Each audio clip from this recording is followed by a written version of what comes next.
Assalamualaikum warahmatullahi wabarakatuh. Sejarah dakwah Nabi Muhammad Shallallahu Alaihi Wasallam di Madinah oleh Arya Miftah Fauzi nomor absen 8 dari kelas 10 MIPA 1. Kondisi di Madinah sebelum Islam datang. Sebelum datangnya Islam, kota Madinah bernama Yathrib. Masyarakat Yathrib menganut agama Nasrani dan Yahudi. Selain itu, sebagian masyarakat Yathrib menganut agama pagan, yaitu kepercayaan kepada benda-benda dan kekuatan alam seperti matahari, bintang, dan bulan. Penganut agama ini memiliki kepercayaan bahwa mereka adalah manusia pilihan dan agama yang dianutnya adalah agama yang paling benar.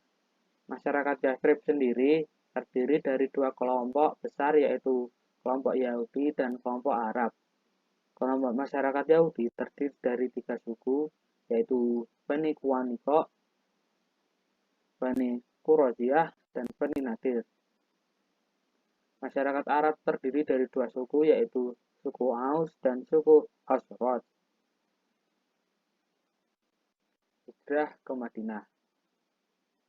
Setelah dakwah Nabi Muhammad di Mekah belum mendapatkan hasil yang memuaskan, maka Nabi Muhammad Shallallahu Alaihi Wasallam menyuruh 200 pengikutnya untuk menghindari kekejaman Quraisy dan pergi diam-diam ke Madinah.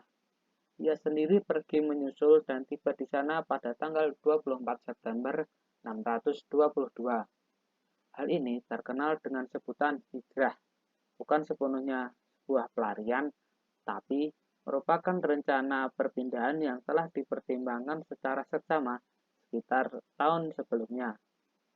17 tahun kemudian, Khalifah Umar bin Khattab menetapkan saat terjadinya peristiwa hijrah sebagai awal tahun Islam atau tahun Komariah yang dimulai 16 Juli. Hijrah yang mengakhiri periode Mekah dan mengawali periode Madinah merupakan titik balik kehidupan Nabi.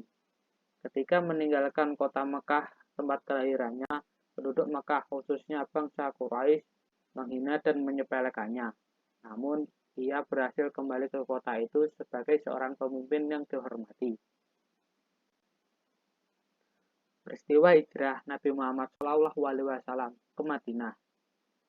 Kisah hijrah Nabi diawali dengan kejadian Bai'at Aqabah dan Bai'at Aqabah II. Kemudian dalam proses hijrahnya, beliau dan Abu Bakar singgah di Gua Hira selama 3 hari. Lalu, di tengah perjalanan menuju Madinah, beliau membangun masjid yang bernama Masjid Quba. Peristiwa hijrahnya Nabi Muhammad SAW ke Madinah secara fisik ditandai dengan dibangunnya Masjid Nabawi. Strategi dakwah Nabi Muhammad SAW di Madinah. Yang pertama adalah membangun masjid. Yang kedua, mempersaudarakan antara kaum Muhajirin dan Ansor. Yang ketiga, perjanjian antara umat Islam dan umat non-Islam. Dan yang terakhir, meletakkan dasar-dasar politik, ekonomi, dan sosial yang Islami demi terwujudnya masyarakat yang madani. Rintangan dakwah di Madinah. Perlawanan dari orang-orang di luar Islam, khususnya kaum kafir Quraisy Mekah, menghasilkan beberapa peperangan dan peristiwa besar, di antaranya Perang Badar, Perang Uhud, Perang Khandaq, Perjanjian Hudzaibah, dan Fathul Mekah, dan yang terakhir Haji Wada. Keteladanan dakwah Nabi Muhammad SAW di Madinah. Pertama, semangat menjalani ukhuwah Islamiyah. Kedua, menjaga kerukunan umat. Ketiga, kerja keras dan tawakal.